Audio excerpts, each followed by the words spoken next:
ನಮಸ್ತೆ ವೀಕ್ಷಕರೇ, ಇಂದು ಬೇಸಿಗೆ ಇರುವ ಕಾರಣದಿಂದ ಬೆಟ್ಟ ಗುಡ್ಡ ಕಾಡುಗಳಲ್ಲಿ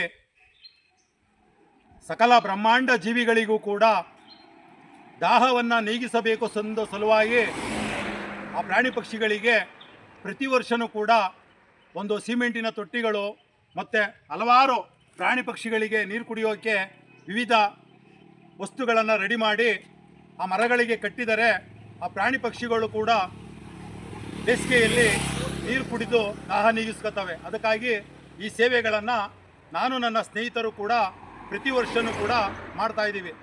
ಪ್ರಕೃತಿ ಉಳಿವಿಗಾಗಿ ಸಮಸ್ತ ಜನತೆಯೂ ಕೂಡ ಇದೊಂದು ಸೇವೆ ಮಾಡಬೇಕು. ಹಂಗಾಗಿ ಬರುವ ಮುಂದಿನ ಬೇಸಿಗೆಗೆ ಪ್ರಾಣಿ ಪಕ್ಷಿಗಳ ಸಂರಕ್ಷಣೆಗಾಗಿ ಮತ್ತು ಅವುಗಳ ದಾಹ ನೀಗಿಸುವ ಸಲುವಾಗಿ ಈ ಸೇವೆಗಳನ್ನು ಮಾಡ್ತಾಯಿದ್ದೀವಿ. ತುಂಬ ಧನ್ಯವಾದಗಳು.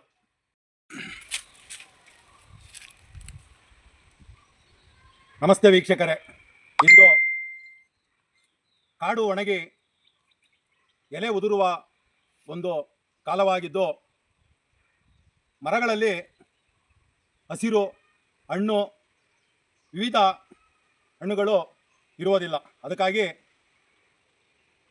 ಬೇಸಿಗೆಯಲ್ಲಿ ಬೆಟ್ಟಗುಡ್ಡಗಳಲ್ಲಿ ಕಾಡುಗಳಲ್ಲಿ ಇರುವಂಥ ವನ್ಯಜೀವಿಗಳನ್ನು ಹಸಿವು ನೀಗಿಸಲು ಮತ್ತು ದಾಹ ನೀಗಿಸಲು ಹಲವು ವಿವಿಧ ವ್ಯವಸ್ಥೆಗಳನ್ನು ಮಾಡಿ ಇವತ್ತು ಆ ಬೆಟ್ಟಗುಡ್ಡಗಳಲ್ಲಿರುವಂಥ ಪ್ರಾಣಿ ಪಕ್ಷಿಗಳಿಗೆ ಹಸಿವು ನೀಗಿಸಲು ಅಂತ ದಾನಿಗಳು ನೀಡಿದಂಥ ಹಣ್ಣು ಆಹಾರಗಳನ್ನು ತಂದು ಇವತ್ತು ನನ್ನ ಪ್ರಾಣಿ ಪಕ್ಷಿಗಳಿಗೆ ಹಸಿವು ನೀಗಿಸುವಂಥ ಕೆಲಸವನ್ನು ದಿನನಿತ್ಯ ಮಾಡ್ತಾಯಿದ್ದೀವಿ.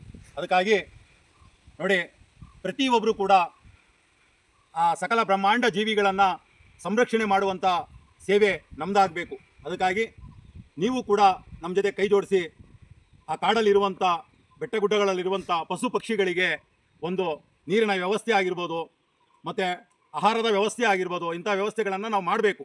ಯಾಕೆಂದರೆ ನೀವು ಕಾಡುಗಳಿಗೆ ಬಂದು ನಮ್ಮ ಜೊತೆ ಸೇವೆ ಮಾಡೋಕ್ಕಾಗಲ್ಲ. ಅದಕ್ಕೆ ಬೇಸಿಗೆ ಒಳಗೆ ತಮ್ಮ ಮನೆಗಳ ಮೇಲೆ ಒಂದಷ್ಟು ನೀರು ಆಹಾರ ಇಟ್ಟು ಆ ಪಶು ಪಕ್ಷಿಗಳಿಗೆ ಹಸಿವು ನೀಗಿಸುವಂಥದ್ದು ದಾಹ ನೀಗಿಸುವಂಥದ್ದು ಆ ಸೇವೆ ನಿಮ್ಮಿಂದ ಆಗಲಿ ಅಂತ ಈ ಸಂದೇಶವನ್ನು ನಿಮಗೆ ಕೊಡ್ತಾ ಇದ್ದೀವಿ. ನೋಡಿ, ಇವತ್ತು ಬೇಸಿಗೆ ಒಳಗೆ ಪ್ರಾಣಿ ಪಕ್ಷಿಗಳಿಗೆ ದಾಹ ನೀಗಿಸೋಕೆ ಅಂತ ಹಲವು ಜಾಗಗಳಲ್ಲಿ ಸಿಮೆಂಟಿನ ತೊಟ್ಟಿಗಳನ್ನು ಇಟ್ಟು ಆ ಪಕ್ಷಿಗಳು ಕುಡಿಯೋಕ್ಕೆ ಬೇಸಿನ್ಗಳನ್ನು ಕಟ್ಟಿ ಅವಕ್ಕೆ ನೀರು ಹಾಕುವಂಥ ಕೆಲಸವನ್ನು ಮಾಡಿ ಜೊತೆಗೆ ಆಹಾರವನ್ನು ತಂದು ಅವುಗಳ ಹಸಿವು ನೀಗಿಸುವಂಥ ಕೆಲಸವನ್ನು ಮಾಡ್ತಾಯಿದ್ದೀವಿ. ಏನಕ್ಕೆ ಮಾಡ್ತಾಯಿದ್ದೀವಿ ಅಂದರೆ ಮುಂದಿನ ಪೀಳಿಗೆ ಪ್ರಕೃತಿ ಉಳಿಬೇಕು.